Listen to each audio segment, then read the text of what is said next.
हाँ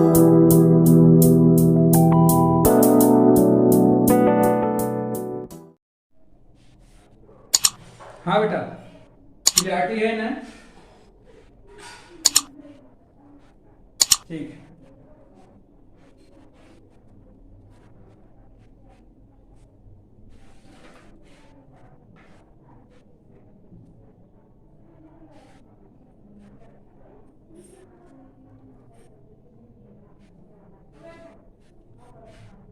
हाँ बेटा, आज हम लोग फिजिक्स में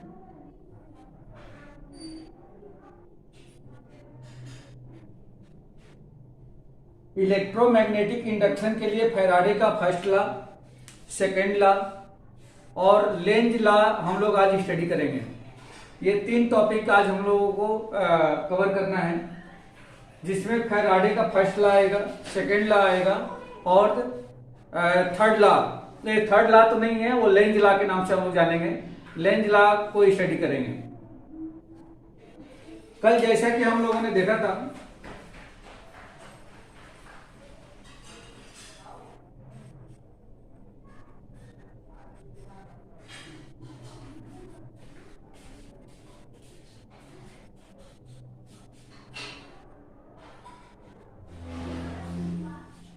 जैसे ही कल हम लोगों ने देखा था कि यदि किसी कंडक्टर या कॉइल में या कंडक्टर या कॉइल को किसी एक्सटर्नल मैग्नेटिक फील्ड या वेरिएबल मैग्नेटिक फील्ड में जब हम लोग ले जाते हैं, तो उस कंडक्टर या उस कॉइल में एक इंड्यूस्ड ईएमएफ या इंड्यूस्ड करंट प्रोड्यूस हो जाता है। तो उससे इस करंट को या इस ईएमएफ को देखने के लिए या उसको वेरीफाई करने के लिए हम लोगों ने हेनरी और फैराडे के 3 एक्सपेरिमेंट हम लोगों ने कल स्टडी किया था। जिसमें पहले एक्सपेरिमेंट में एक कॉइल ली गई थी, जिसे एक गैल्वेनोमीटर से कनेक्ट कर दिया गया था और उसमें एक मैग्नेट को उस कॉइल के पास ले आया गया या ले जाया गया, जिससे उसमें मैग्नेटिक फील्ड या मैग्नेटिक फ्लक्स चेंज हुआ और इसकी वजह से उस कॉइल में एक मैग्नेट इलेक्ट्रिसिटी प्रोड्यूस हुई, जिसको हम लोग इंड्यूस करंट कहते हैं। इसी तरह से दूसरे एक्सपेरिमेंट में हम लोगों ने देखा था कि 2 कॉइल ली गई थी। एक कॉइल में गैल्वेनोमीटर को कनेक्ट किया गया था और दूसरे कॉइल में एक एक्सटर्नल सोर्स को कनेक्ट किया गया था। जैसे उस कॉइल को एक्सटर्नल सोर्स जिसमें कनेक्ट था, उस कॉइल को जब फिक्स वाली कॉइल जिसमें गैल्वेनोमीटर कनेक्ट था उसके पास लाते थे, तो उस गैल्वेनोमीटर में एक डिफ्लेक्शन देखने को मिल रहा था, या दूर ले जाते थे तो भी डिफ्लेक्शन देखने को मिल रहा था। लेकिन रेस्ट की पोजीशन में कोई भी डिफ्लेक्शन नहीं था। ये फर्स्ट एक्सपेरिमेंट में भी था। वैसे ही थर्ड एक्सपेरिमेंट में हम लोगों ने देखा कि दोनों कॉइल को, एक कॉइल में गैल्वेनोमीटर और दूसरी कॉइल में हम लोगों ने सोर्स को कनेक्ट किया था। बट इस बार दोनों ही कॉइल क्या थी, स्टेशनरी मोशन में थी, स्टेशनरी स्टेट में थी, मतलब दोनों में से कोई भी मूवेबल नहीं थी। बट जिसमें करंट दिया जा रहा था, उस कॉइल में करंट को हम लोग ऑन और ऑफ कर रहे थे। जैसे ऑन कर रहे थे तो मैग्नेटिक उसमें एक इंड्यूस्ड करंट प्रोड्यूस हो रहा था, या ऑफ कर रहे थे तो भी हो रहा था। लेकिन कंटिन्यूअसली ऑन या कंटिन्यूअसली ऑफ करके छोड़ देते थे तो कोई भी मैग्नेटिक फील्ड, कोई भी उसमें मैग्नेटिक फील्ड में चेंजेस नहीं आ रहे थे, जिसकी वजह से उसमें किसी प्रकार का कोई इंड्यूस्ड करंट या इंड्यूस्ड ईएमएफ प्रोड्यूस नहीं हो रहा था। तो बेटा, इन तीनों एक्सपेरिमेंट से हम लोगों को ये पता चला कि इंड्यूस्ड करंट या इंड्यूस्ड ईएमएफ उस कॉइल में तभी प्रोड्यूस होगी, तो ही तभी जनरेट होगी जब उससे पास होने वाला, मीन्स उस कॉइल से पास होने वाला मैग्नेटिक फील्ड या मैग्नेटिक फ्लक्स चेंज होगा। अगर चेंज होता है तो इंड्यूस्ड करंट प्रोड्यूस होगा, अगर चेंज नहीं होता है तो कोई भी इंड्यूस्ड करंट प्रोड्यूस नहीं होगा। ठीक है बेटा, ये बात क्लियर हो गई।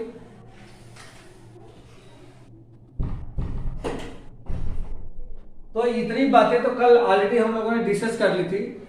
आज हम लोग पढ़ने जा रहे हैं कि यदि किसी coil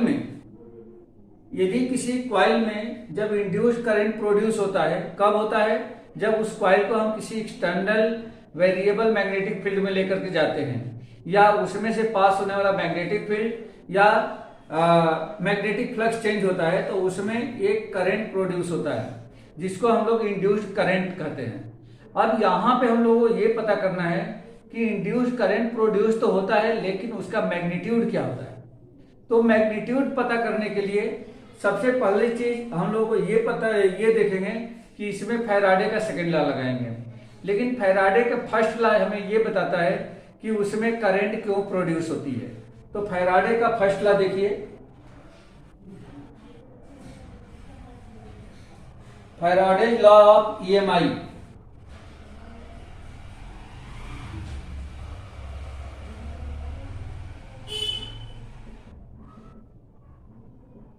Faraday law of EMI जिसमें फर्स्ट लॉ में बताया गया था, फर्स्ट लॉ में बताया गया था कि यदि कोई कॉइल है, यहां पे हमारे पास इस तरह से कोई कॉइल है और इस कॉइल को इस तरह से गैल्वेनोमीटर से कनेक्ट किया जाए,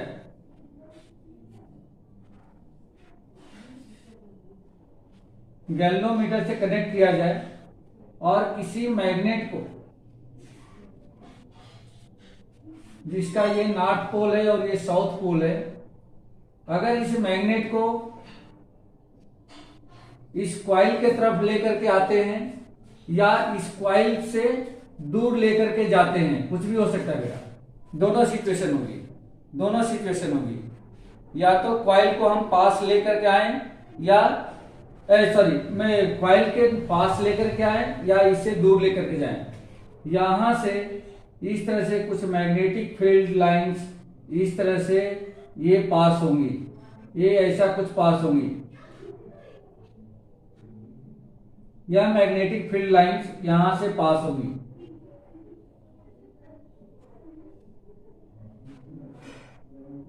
और इस मैग्नेटिक फील्ड लाइंस या मैग्नेटिक फील्ड या मैग्नेटिक फ्लक्स हम बोले, जैसे इसमें चेंज होता है इस कॉइल से पास होने पर, जैसे ही चेंज होता है यानी कि इनका मैग्नीट्यूड कम और ज्यादा होता है, तो उस सिचुएशन में इसमें एक करंट फ्लो होगा और यह करंट इस गैल्वेनोमीटर में एक डिफ्लेक्शन के द्वारा शो किया जाएगा। मीन इसका जो पॉइंटर होगा, यह पॉइंटर इसमें यह शो करेगा कि इसमें कोई ना कोई करंट प्रोड्यूस हो रहा है।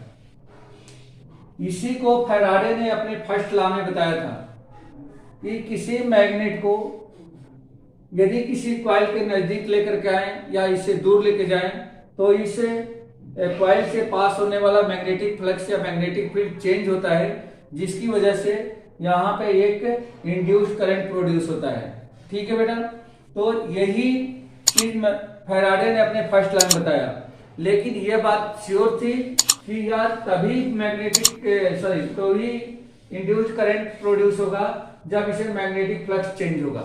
यदि मैग्नेटिक फ्लक्स चेंज नहीं होता है, यानी कि इस कॉइल को इस मैग्नेट को अगर एक ही पॉइंट पर फिक्स कर दिया जाए, इसको आगे पीछे ना ले जाया जाए, तो इसमें किसी प्रकार कोई मैग्नेटिक फील्ड चेंज नहीं होगा, कोई भी मैग्नेटिक फ्लक्स चेंज नहीं होगा और इसमें कोई भी इंड्यूस्ड करंट प्रोड्यूस नहीं होगा। यही फैराडे का फर्स्ट लॉ था। लेकिन यहां पे फैराडे ने बताया कि इसमें इंड्यूस्ड करंट तो प्रोड्यूस हो रहा है या इंड्यूस्ड ईएमएफ प्रोड्यूस हो रहा है। उस इंड्यूस्ड ईएमएफ या उस इंड्यूस्ड करंट का मैग्नीट्यूड क्या है, उसको पता करने के लिए, उसको कैलकुलेट करने के लिए हमें फैराडे का सेकेंड लॉ हम लोगों को पढ़ना पड़ेगा ऑफ द ईएमआई। ईएमआई के लिए फैराडे ने जो सेकेंड लॉ दिया, उसकी हेल्प से उन्होंने ये बताया कि किसी कॉइल में प्रोड्यूस होने वाला ईएमएफ या इंड्यूस्ड करंट का मैग्नीट्यूड कितना होगा। तो चलिए अब हम लोग देखते हैं कि इनका सेकेंड लॉ क्या है और सेकेंड लॉ की हेल्प से ये इन्होंने कैसे कैलकुलेट किया कि कुल कितना मैग्नेटिक फील्ड कुल कितना इंड्यूस्ड करंट प्रोड्यूस होता है। क्या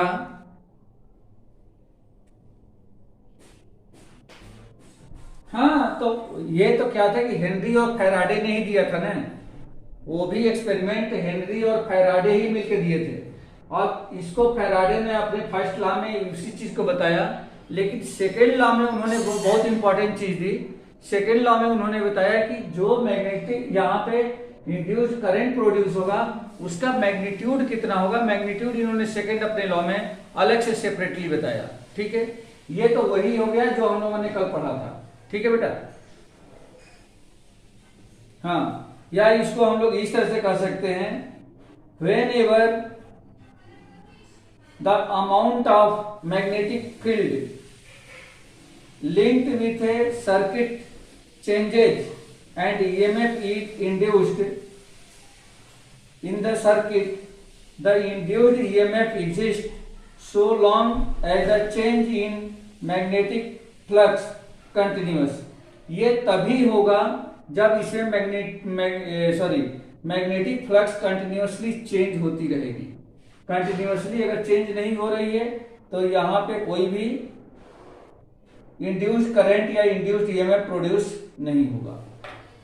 ठीक है, अब इनका सेकेंड लॉ हम लोग देखते हैं कि सेकेंड लॉ में इन्होंने क्या बताया और कैसे कैलकुलेट किया कि किसी कॉइल में जो इंड्यूस्ड करंट हो रहा है उसका मैग्नीट्यूड क्या है।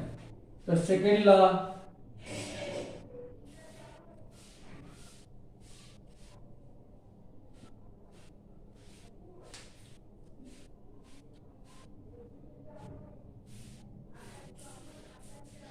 यहां से सेम यही पूरा सिस्टम अरेंजमेंट सेम था, क्योंकि हमें जो इसमें इंड्यूस करंट प्रोड्यूस हो रहा है बस उसी का मैग्नीट्यूड हमें कैलकुलेट करना है बेटा।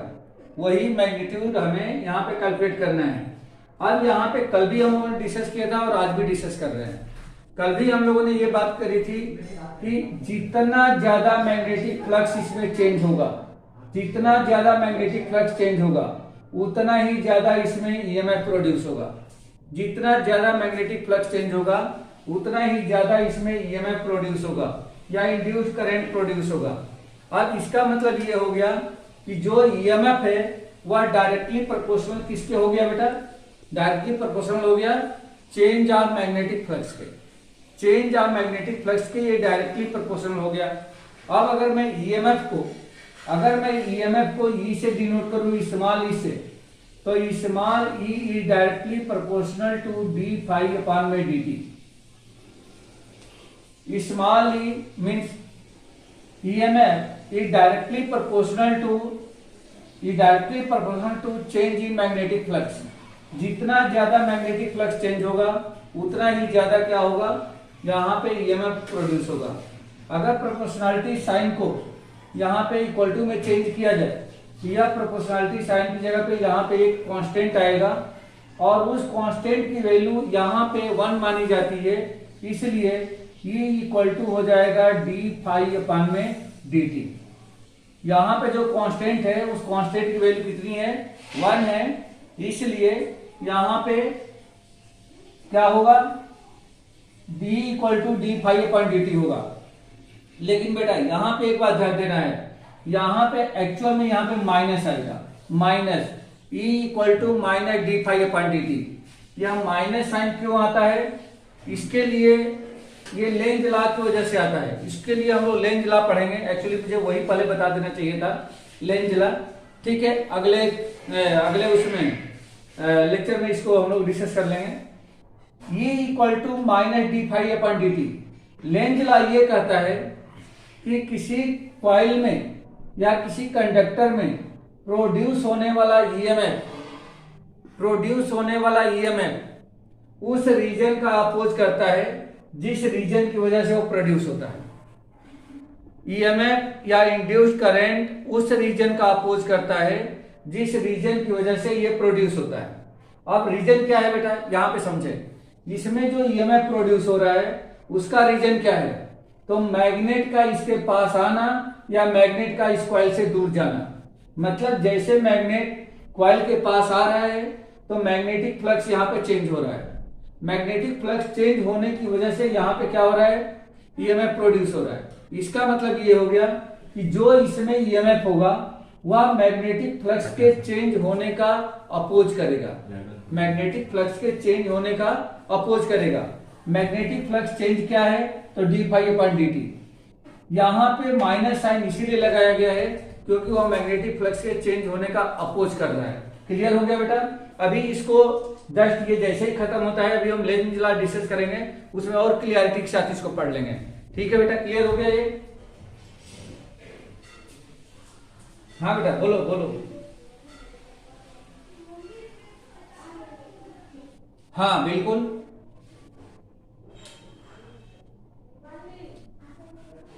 ओहो, यही तो कल से हम लोग पढ़ रहे हैं, यही तो कल से हम लोग पढ़ रहे हैं। इसी बात का तो हम लोग डिस्कस कर रहे हैं।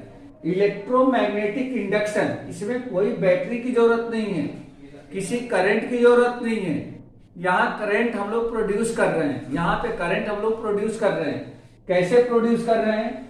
जब किसी कॉइल को किसी वेरिएबल मैग्नेटिक फील्ड में जब हम लोग लेकर के जाते हैं, तो उस वेरिएबल मैग्नेटिक फील्ड के ड्यू टू उस कॉइल में एक इंड्यूस्ड करंट या इंड्यूस्ड ईएमएफ प्रोड्यूस होता है।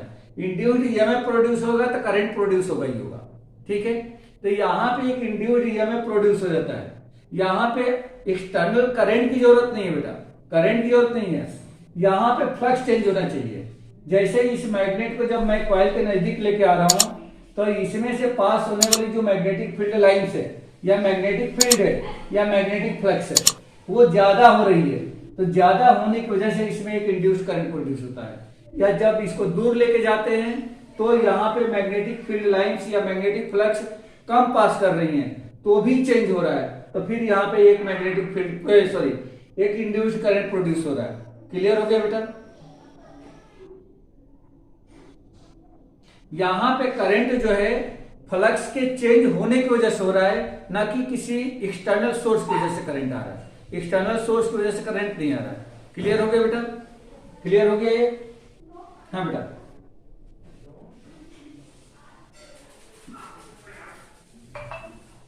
हम्म।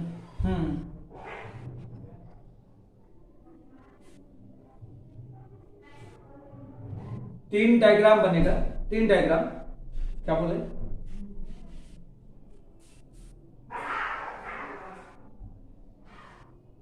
हाँ, अरे बिल्कुल शो कर सकते हैं, बिल्कुल शो कर सकते हैं। एक्चुअली डायग्राम का मतलब क्या था? डायग्राम का मतलब ये था कि पहले इसमें फ्लक्स चेंज होने की वजह से इसमें करंट प्रोड्यूस हो रहा है, ये पहला लॉ बताया। दूसरा लॉ बताया कि जो करंट इसमें प्रोड्यूस हो रहा है, जो ईएमएफ प्रोड्यूस हो रहा है, उसका मैग्नीट्यूड कितना है। यहां तो मैं मैग्नीट्यूड कैलकुलेट करने जा रहा हूं। जो यहाँ पे ईएमएफ प्रोड्यूस हुआ था, उस ईएमएफ का मैग्नीट्यूड कितना है, मैं वो यहाँ पे कैलकुलेट कर रहा हूं। तो डायग्राम तो वही रह गया ना बेटा, डायग्राम में तो कोई चेंज नहीं हुआ। क्लियर हो गया? ओके। अब यहाँ पे लेंज लॉ की वजह से मैंने बता दिया कि E equal to minus d∅/dt है। यहाँ पे बेटा कांस्टेंट है, यहाँ पे कांस्टेंट लगा है, लेकिन उस कांस्टेंट की वैल्यू क्या है? 1 है, ठीक है। ये हमने निकाल लिया। और यहाँ पे देखिए बेटा कि अगर मान लो कि इस कॉइल में यदि नंबर ऑफ टर्न्स n हो जाए, मतलब इस कॉइल में जो नंबर ऑफ टर्न n हो जाए, तो ये जो ईएमएफ है इस टर्न पे डायरेक्टली प्रोपोर्शनल होता है। मतलब जितना नंबर ऑफ टर्न ज्यादा होगा, उतना ही इसमें ईएमएफ ज्यादा होगा। तो हम लोग इसको लिख सकते हैं, if number of turns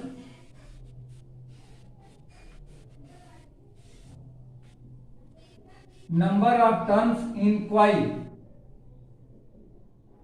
is n, therefore E equal to minus n into d∅/dt। ये हमें ईएमएफ मिल गया बेटा। ये हमें यहां से ईएमएफ हमने कैलकुलेट कर लिया, जो किस पे डिपेंड कर रहा है, जो डिस्प्ले डिपेंड कर रहा है किस पर, तो इससे नंबर ऑफ टर्न पे। जितना ज्यादा टर्न होगा, यदि 1 टर्न होगा तो ये आएगा, 2 टर्न होगा तो इनकी जगह पे 2 लिख दोगे, 3 होगा तो इनकी जगह पे 3 लिख दोगे। इस तरीके से यह नंबर ऑफ टर्न पे यहाँ पे डिपेंड करता है। अब हम लोगों को कैलकुलेट करना है कि इसमें इस कॉइल में कुल कितना करंट है, कुल कितना इंड्यूस करंट है। ये तो मैंने ईएमएफ बता दिया। अब हमें करंट फाइंड आउट करना है। तो बाई ओम्स लॉ क्या होता है बेटा? Current I equal to E/R। ये होता है ना बेटा, V/R होता है। V की जगह पे यहाँ पे ईएमएफ ले रहे हैं, इसलिए I equal to E/R। Clear है बेटा? ये बात क्लियर है? ये बात क्लियर है? E/R, E के प्लेस पे ये E की वैल्यू आप ट्रांसफर कर दो, तो माइनस n/R इंटू d∅/dt, ये ऐसा बन जाएगा। यही करंट है बेटा, इस कॉइल में प्रोड्यूस होने वाला जो इंड्यूस्ड करंट है वो I equal to minus N upon R into D phi upon D T होगा। क्लियर है बेटा? ये क्लियर हो गया? हेलो राजदीप, जयेश, ये क्लियर हो गया? ओके, यहां से ईएमएफ हमने कैलकुलेट कर लिया कि ईएमएफ का मैग्नीट्यूड कितना है।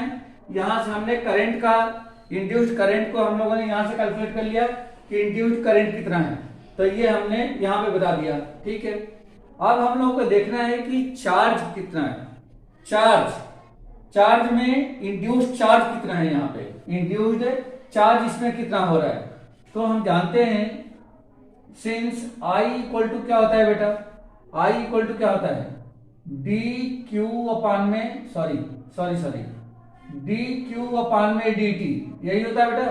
करंट को इस तरीके से हम लोग डिफाइन करते हैं क्या, I equal to D Q upon D T, rate of change of charge या change of charge per unit time, current को डिफाइन करते हैं हम लोग ऐसा। ठीक है, इस I के प्लेस पे अगर मैं ये वैल्यू ट्रांसफर कर दूं तब ये हो जाएगा therefore minus N upon R into D phi upon में डी टी इक्वल टू हो जाएगा डी क्यू अपान में D T, D Q upon D T, D T से डी टी कैंसिल हो गया, ये आपको मिल गया D Q equal to minus N upon R into में डी फाइव, ये हमें मिल गया इंड्यूस्ड चार्ज। यहां पे इतना इंड्यूस्ड चार्ज हो रहा है, इसमें इंड्यूस्ड चार्ज इतना है, इंड्यूस्ड करंट इतना है, इंड्यूस्ड ईएमएफ इतना है। ये तीनों का मैग्नीट्यूड मैंने यहां पे कैलकुलेट करके बता दिया। अब यहां पे आप देख सकते हो बेटा कि जो इसमें करंट फ्लो हो रहा है, सॉरी जो इसमें ईएमएफ प्रोड्यूस हो रहा है, वह ईएमएफ इस कॉइल के रेसिस्टेंस पे डिपेंड नहीं करता है। देखो बेटा E equal to minus D phi upon D T है, डिपेंड किस पे करता है, सिर्फ चेंज इन फ्लक्स पे, चेंज इन मैग्नेटिक फ्लक्स पे यहां डिपेंड कर रहा है, E equal to minus D phi upon D T.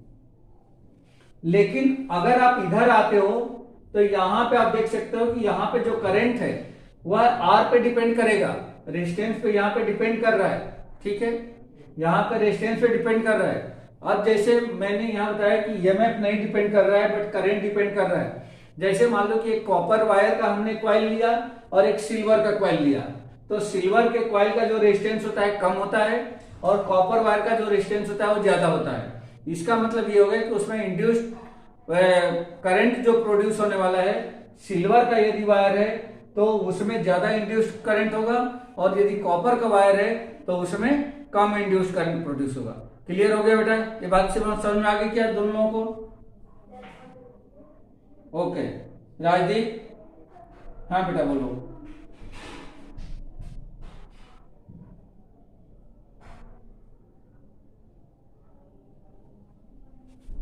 पूरे ऊपर से नीचे तक?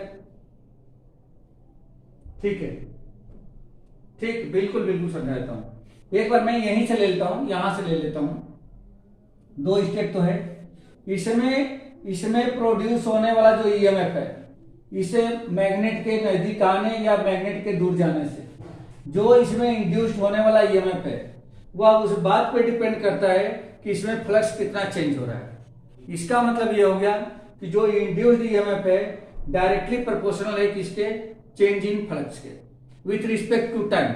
अगर मैं फ्लक्स को फाई से डिनोट करता हूं तो E directly proportional to D phi upon D T, E equal to constant into D phi upon D T है। यहाँ पे k की वैल्यू 1 है, मतलब कांस्टेंट की वैल्यू 1 है, और ये जो माइनस साइन है, माइनस साइन आया है लेंज लॉ की वजह से। लेंज लॉ ये बताता है कि किसी भी कॉइल या किसी कंडक्टर को जब हम किसी वेरिएबल मैग्नेटिक फील्ड में ले जाते हैं तो उस कॉइल में प्रोड्यूस होने वाला ईएमएफ उस रीजन का अपोज करता है जिसकी वजह से वो प्रोड्यूस होता है। अभी हम लोग आगे जस्ट अब पढ़ने वाले हैं उसको, लेंज लॉ को। तो ये जो माइनस साइन है उस पोजीशन की वजह से आया है, तो ये equal to minus D phi upon D T हो गया। अब यहाँ पे हम ये देखें कि अगर इस कॉइल में नंबर ऑफ टर्न की संख्या यदि कैपिटल एन है तो इस ईएमएफ की जो वैल्यू है नंबर ऑफ टर्न पे भी डिपेंड करता है। तो जितना ज्यादा टर्म्स होगा उतना ही ज्यादा ईएमएफ होगा। तो हमने अगर मान लिया कि इसमें नंबर ऑफ टर्म दिए हैं तो E equal to minus N D phi upon D T हो जाएगा। ये हमने ईएमएफ कैलकुलेट कर दिया। अब इस कॉइल में प्रोड्यूस होने वाला जो इंड्यूस्ड करंट है उसको कैलकुलेट करने के लिए मैंने यहाँ पे ओम्स लॉ यूज किया है। I equal to E upon R, हम जानते ही हैं कि ईएमएफ अपान में रेजिस्टेंस होता है। यहाँ पे E की वैल्यू यहाँ से उठा करके इसमें मैंने पुटअप कर दिया है, तो minus N D phi upon D T upon में आर तो ऑलरेडी है, तो इसमें प्रोड्यूस होने वाला जो इंड्यूस्ड करंट है वो I equal to minus N upon R into D phi upon D T की इक्वल हो जाएगा। तो दो चीजें हमने यहाँ पे कैलकुलेट कर लिया, ईएमएफ कितना होगा, करंट कितना होगा। ठीक है बेटा, इतनी बात क्लियर हो गई राजदीप देश? Okay okay. अब हम लोगों को यह पता करना है कि इसमें कुल कितना इंड्यूस्ड चार्ज होता है। जैसे ईएमएफ इंड्यूस्ड ईएमएफ हमने निकाला, इंड्यूस्ड करंट निकाला, तो यहाँ पे इंड्यूस्ड चार्ज जब हम लोग कैलकुलेट करने जा रहे हैं तो इंड्यूस्ड चार्ज कितना होगा, इसको मैं लिख देता हूं यहाँ पे, where Q is induced charge, induced charge. तो यहां पे I equal to D Q upon D T, I equal to D Q upon D T, ये ऑलरेडी हम लोग जानते ही हैं क्योंकि करंट की डेफिनेशन ये है। यहां पे इस I के प्लेस पे ये I की वैल्यू मैंने इधर ट्रांसफर कर दिया है, तो ये हो जाएगा minus N upon R D Q upon D T equal to D Q upon D T. D T से डी टी कैंसिल हो जाएगा। अब यहां मिल जाएगा डी क्यू इक्वल टू, यहां से ये D Q equal to minus N upon में आर इंटू में डी फाई। पहले डी क्यू को मैंने लिख दिया है और फिर इधर इस लेफ्ट साइड वाले को राइट साइड कर दिया है। ठीक है बेटा, क्लियर हो गया? कोई डाउट है? ना बेटा बोलो।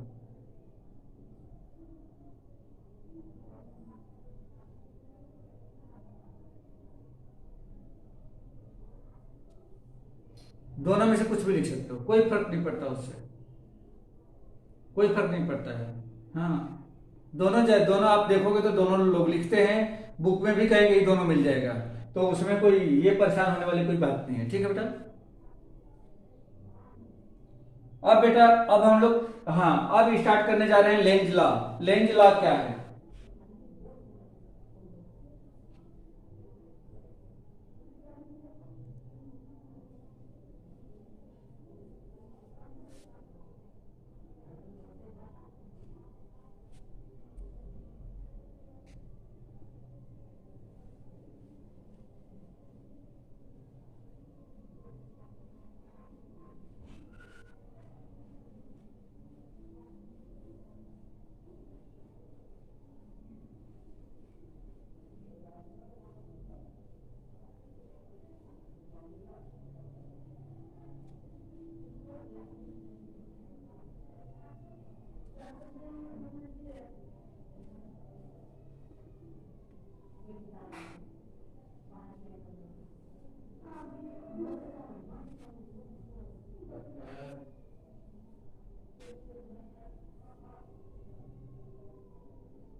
लेंज लॉ क्या है, इसको समझने से पहले कुछ दो बेसिक कॉन्सेप्ट हैं, उसको हमें समझना जरूरी है बेटा। सबसे पहले लेंज लॉ के पहले हमें दो कॉन्सेप्ट समझना यहाँ पे जरूरी है। पहला कॉन्सेप्ट ये है कि जैसे मान लीजिए कि आपके पास एक कॉइल है, ये आपके पास एक कॉइल है। अगर इस कॉइल में एंटी क्लॉकवाइज डायरेक्शन में यदि कोई करंट फ्लो करता है, एंटी क्लॉकवाइज डायरेक्शन में यदि कोई करंट फ्लो करता है, जैसे मान लीजिए एक कॉइल है और इस कॉइल में अगर एंटी क्लॉकवाइज कोई डायरेक्शन कोई करंट यदि फ्लो करता है, तो इस कॉइल का जो फ्रंट फेस होगा, जिधर से आप देख रहे हैं, अगर मान लीजिए कि आपने इधर से देख रहे हैं, ऐसे है आप इधर से देख रहे हैं और इसमें करंट यदि एंटी क्लॉकवाइज फ्लो कर रहा है, तो इस कॉइल का जो फ्रंट फेस होगा वह नॉर्थ पोल के जैसा बिहेव करेगा। ठीक है बेटा, ये जो फ्रंट फेस होगा यह नॉर्थ पोल के जैसा बिहेव करेगा। ठीक है बेटा, ये बात क्लियर हो गई क्या? अगर एंटी क्लॉकवाइज डायरेक्शन में करंट फ्लो करता है तो इस कॉइल का जो फ्रंट फेस होगा यह नॉर्थ पोल के जैसा बिहेव करेगा। क्लियर हो गया बेटा? क्लियर हो गया?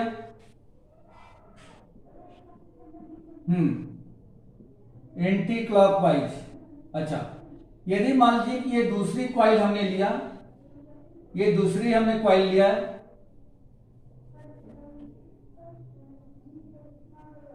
ये दूसरी कॉइल लिया और इसमें करंट यदि क्लॉकवाइज फ्लो करता है, क्लॉकवाइज यदि फ्लो करता है, तो उस सिचुएशन में इस कॉइल का जो फ्रंट फेस होगा, इस कॉइल का जो फ्रंट फेस होगा वह साउथ पोल के जैसा बिहेव करेगा, साउथ पोल के जैसा बिहेव करेगा। ये दो चीजें समझना बहुत जरूरी था। यदि किसी कॉइल में करंट एंटी क्लॉकवाइज डायरेक्शन में यदि फ्लो कर रहा है, तो उस कॉइल का जो फ्रंट फेस होगा वह फ्रंट फेस आउटवर्ड डायरेक्शन में नॉर्थ पोल के जैसा बिहेव करेगा। और यदि इसमें करंट एंटी क्लॉकवाइज, अपना right hand thumb rule use करके देख सकते हैं, एंटी क्लॉकवाइज यदि फ्लो करता है करंट, तो इसमें इनवर्ड मतलब मैग्नेटिक फील्ड का डायरेक्शन क्या होगा, इनवर्ड होगा, और इसका जो फ्रंट फेस होगा वह क्या होगा, साउथ पोल के जैसा बिहेव करेगा। क्लियर हो गया बेटा? ये दोनों चीजें क्लियर हो गई, ये दोनों चीजें क्लियर हो गई। हाँ, अब लेंज लॉ क्या कहता है? अब लेंज लॉ का कॉन्सेप्ट समझिए।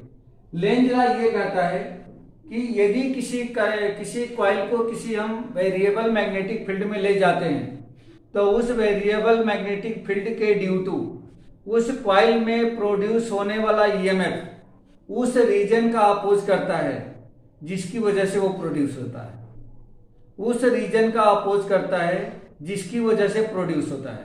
अब आप यहां पे एक्सपेरिमेंट देखें, यहां पे दो एक्सपेरिमेंट में करने जा रहा हूं। जैसे मान लीजिए कि ये आपके पास एक कॉइल है, ये एक कॉइल है, और ये लेंज लॉ क्यों दिया गया, यहां पे दो चीजें क्लियर है बेटा।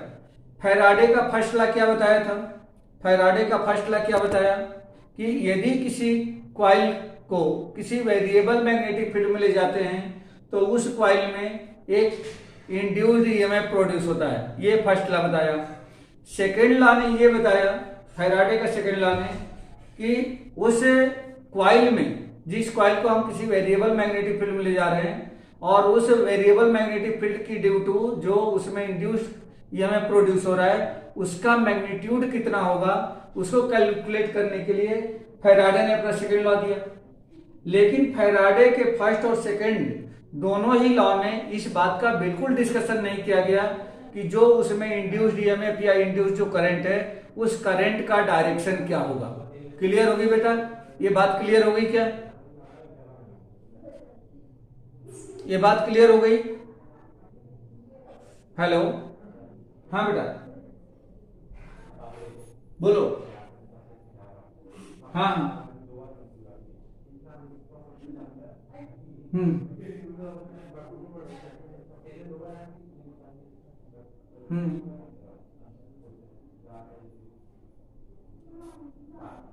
हम्म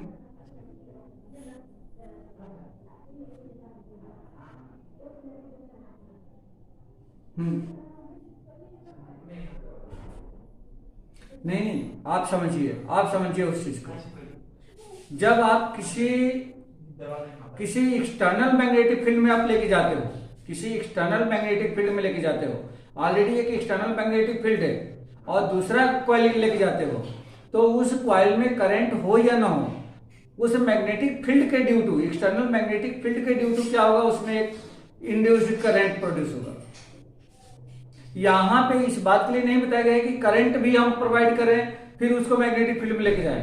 जैसे हमारा जो जनरेटर का जो कॉन्सेप्ट है, जनरेटर में हम लोग करंट जनरेटर से प्रोड्यूस कराते हैं, जनरेटर से प्रोड्यूस कराते हैं, न कि जनरेटर को हम लोग करंट देते हैं। बात समझ में आ गई क्या?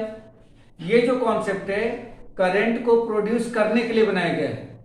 लेकिन ऑलरेडी पहले भी हम लोग पढ़ चुके हैं। जो आपका क्वेश्चन है, क्वेश्चन आपने क्या बोला कि यदि किसी मैग्नेटिक फील्ड में यदि करंट कैरिंग कंडक्टर को लेके जाए, यदि उसमें करंट ऑलरेडी फ्लो करता है, तो ऑलरेडी आपने पढ़ा है ना, अब पिछले चैप्टर में हम लोग पढ़ चुके हैं। क्या होता है बेटा, वहां पे एक्सटर्नल फील्ड के ड्यू टू उस करंट कैरिंग कंडक्टर पे एक फोर्स अप्लाई होता है। पढ़ा है कि नहीं हम लोगों ने? हाँ, तो यहाँ पे हम लोग क्या कर रहे हैं कि उसमें करंट नहीं हम प्रोवाइड कर रहे हैं, करंट नहीं प्रोवाइड कर रहे हैं। वहां पे तो हम करंट प्रोड्यूस करना चाह रहे हैं, करंट प्रोड्यूस हो रहा है वहां पे। ठीक है बेटा, चलिए करंट करंट बढ़ जाएगी ये पूछना चाह रहे हैं ना। तो उसमें उसमें क्या होगा, सुनिए उसमें क्या होगा, एक ऑलरेडी जो आउटर एक्सटर्नल एक्सटर्नल जो मैग्नेटिक फील्ड है उसकी वजह से एक करंट तो ऑलरेडी उसमें प्रोड्यूस होगा ही होगा। और यदि आप करंट पहले से भी आप उसमें प्रोवाइड कर रहे हैं तो बट नेचुरल है कि दोनों करंट तो बढ़ेगा ही ना, उसमें करंट तो बढ़ेगा ही। ऑलरेडी आप करंट आप बाहर से दे ही रहे हो और उसमें भी एक करंट फिर एक्सटर्नल फील्ड की वजह से प्रोड्यूस हो रहा है, तो करंट तो बढ़ेगा उसमें। ये तो नॉर्मल सी बात है, करंट बढ़ेगा क्योंकि हम बाहर से करंट दे रहे हैं। करंट तो उसी कॉइल में प्रोड्यूस हो रही है ना बेटा, जिस कॉइल में आप करंट दे रहे हो, करंट भी तो उसी कॉइल में प्रोड्यूस हो रही है।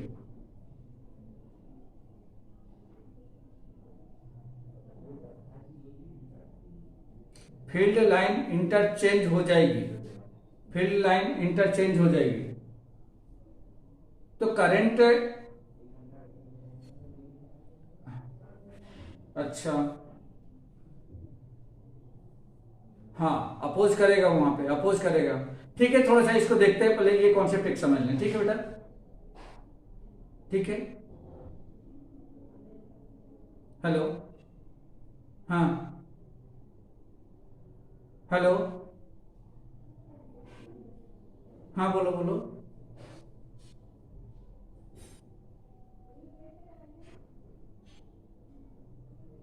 अच्छा अच्छा, ठीक है, तो थोड़ा सा इसको इसको कंप्लीट कर ले अपन, ये कॉन्सेप्ट कंप्लीट कर ले। हाँ भेज देना आप, ठीक है, ठीक है बेटा।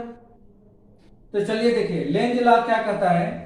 लेंज लॉ में ये कॉन्सेप्ट ऑलरेडी हम लोगों ने समझ लिया कि किसी कॉइल में यदि करंट एंटी क्लॉकवाइज में है तो उस कॉइल का जो फ्रंट फेस होगा नॉर्थ पोल के जैसा, और यदि क्लॉकवाइज होता है तो उसका फ्रंट फेस जो है एक साउथ पोल के जैसा बिहेव करेगा। अब यहाँ पे लेंज लॉ ये कहता है कि यदि किसी कॉइल को किसी एक्सटर्नल मैग्नेटिक फील्ड में लेके जाते हैं तो उस कॉइल से जो मैग्नेटिक फ्लक्स जो चेंज होगा उसके ड्यू टू इसमें एक करंट प्रोड्यूस होगा, ईएमएफ प्रोड्यूस होगा, और वह ईएमएफ उस रीजन का अपोज करता है जिस रीजन की वजह से वो प्रोड्यूस होता है। यही है हमारा लेंज लॉ। तो देखिए बेटा, अगर ये एक कॉइल है और इस कॉइल के पास है, मैं यहाँ पे एक मैग्नेट लेकर के आता हूं। ये मैग्नेट है जिसका ये नॉर्थ पोल है और ये साउथ पोल है। अगर मैं इस मैग्नेट को इस कॉइल के नजदीक लेके आता हूं तो इसमें से जो मैग्नेटिक फील्ड लाइंस निकलेगी या इस तरह से कुछ मैग्नेटिक फील्ड लाइंस निकलेगी, ये ऐसा, और यह मैग्नेटिक फील्ड लाइंस यहां पे चेंज होने की वजह से इसके ड्यू टू इसमें क्या होगा, एक करंट प्रोड्यूस होगा इस कॉइल में एक करंट, एक ईएमएफ प्रोड्यूस होगा या इंड्यूस्ड करंट प्रोड्यूस होगा। यह जो ईएमएफ है, यह ईएमएफ उस रीजन का अपोज करेगा जिसकी वजह से यह प्रोड्यूस हो रहा है। अब आप यहां पे देखो बेटा, यहां पे क्या हो रहा है कि ये जो इसमें जो इंड्यूस्ड करंट हो रहा है उसका डायरेक्शन हमें पता करना है बेटा। लेंज लॉ सिर्फ करंट का डायरेक्शन बताता है, इंड्यूस्ड करंट का डायरेक्शन क्या है। अब यहां पे देखो, इसमें जो ईएमएफ प्रोड्यूस हो रहा है वह ईएमएफ किसकी वजह से हो रहा है, ये मैग्नेट के नजदीक आने की वजह से हो रहा है, मैग्नेट के नजदीक आने की वजह से हो रहा है। इसका मतलब ये हो गया कि यहां पे जो ईएमएफ प्रोड्यूस होगा वह उस रीजन का अपोज करेगा जिसकी वजह से प्रोड्यूस हो रहा है। प्रोड्यूस इस वजह से हो रहा है क्योंकि मैग्नेट इसके नजदीक आ रहा है। इसका मतलब ये हो गया कि यहां का जो ईएमएफ होगा वह इसको रिपेल करने की कोशिश करेगा, क्योंकि नजदीक आ रहा है इसलिए प्रोड्यूस हो रहा है, तो इसको रिपेल करेगा, जस्ट उल्टा रिएक्शन करेगा, ये इसको अपोज करेगा। और अपोज करने के लिए क्या होना चाहिए बेटा, अपोज करने के लिए अगर यहाँ पे नॉर्थ पोल है, इसका नॉर्थ पोल है, तो यहाँ पे भी क्या प्रोड्यूस होना चाहिए बेटा, क्या यहाँ पे नॉर्थ पोल प्रोड्यूस होना चाहिए या नहीं, बोलो।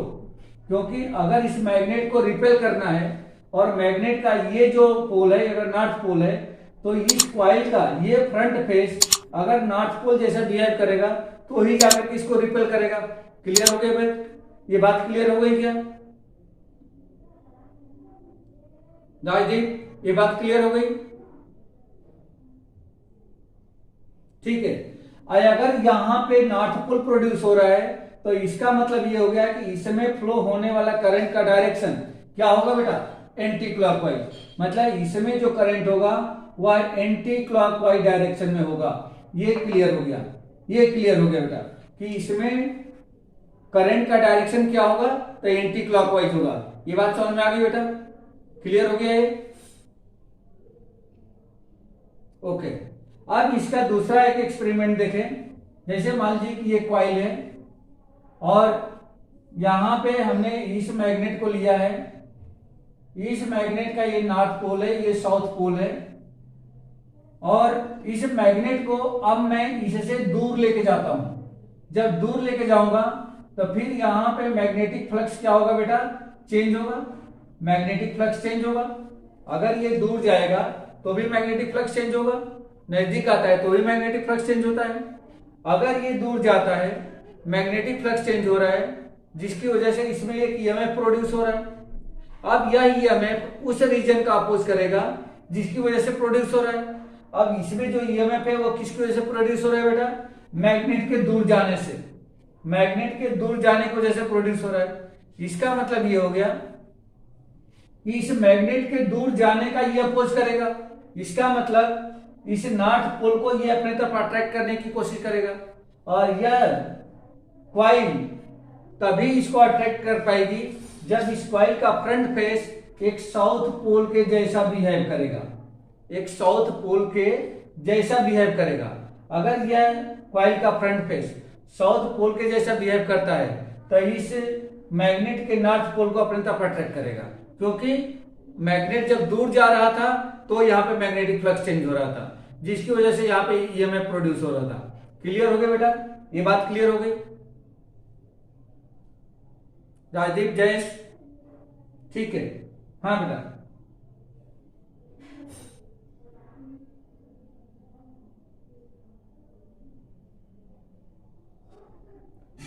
क्लॉकवाइज, क्लॉकवाइज है।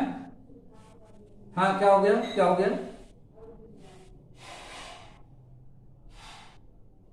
क्लॉकवाइज, हाँ हाँ बिल्कुल बिल्कुल बिल्कुल, क्लॉकवाइज भी घूमेगा, एंटी क्लॉकवाइज भी घूमेगा। आप गैल्वेनोमीटर का जो वो देखना, उसका पॉइंटर वो दोनों तरफ घूमता है, दोनों तरफ जाता है। ठीक है बेटा?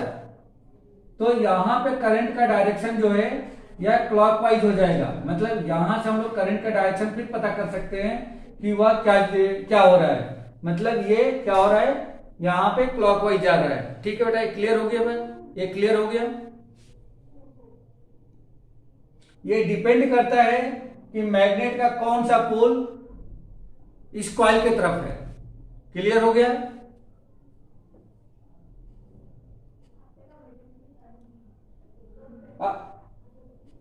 हाँ बेटा बोलो। हेलो, हाँ क्वेश्चन क्वेश्चन आता नहीं है।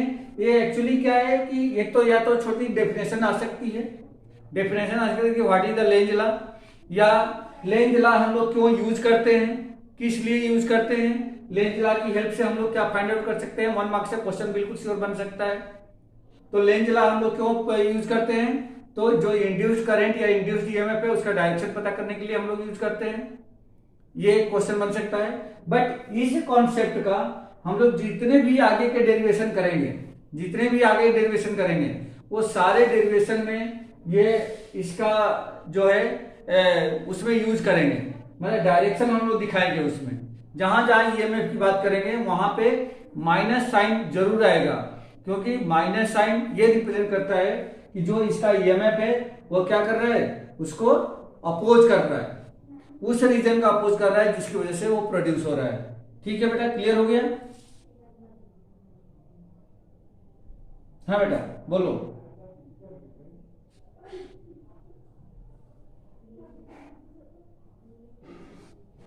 हाँ, जब इस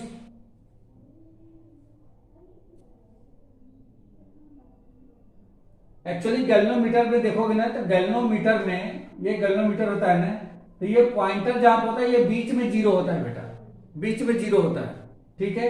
इधर भी मार्क्स बने रहते हैं और इधर भी मार्क्स बने रहते हैं, ठीक है, ऐसा रहता है। मतलब जब इधर आएगा तो इधर भी आप रीडिंग लोगे, उधर जाएगा तो उधर भी रीडिंग लोगे आप, ठीक है, ऐसा कुछ रहता है। तो ठीक है बेटा, हाँ हाँ हाँ बिल्कुल। आप जैसे मान लो कि आप इसको ले जा करके कहीं थोड़ा सा आप स्टे करते हो, तो वहां पे तो आपका पॉइंटर दिखाएगा ना कि कितना उसमें करंट प्रोड्यूस हो रहा है, ठीक है। तो आज की क्लास में बस इतना ही रहने देते हैं। ये हम लोगों ने 3 चीजें यहाँ पे डिस्कस करी, फैराडे का फर्स्ट लॉ, फैराडे का सेकंड लॉ और ये लेंज लॉ, ठीक है बेटा।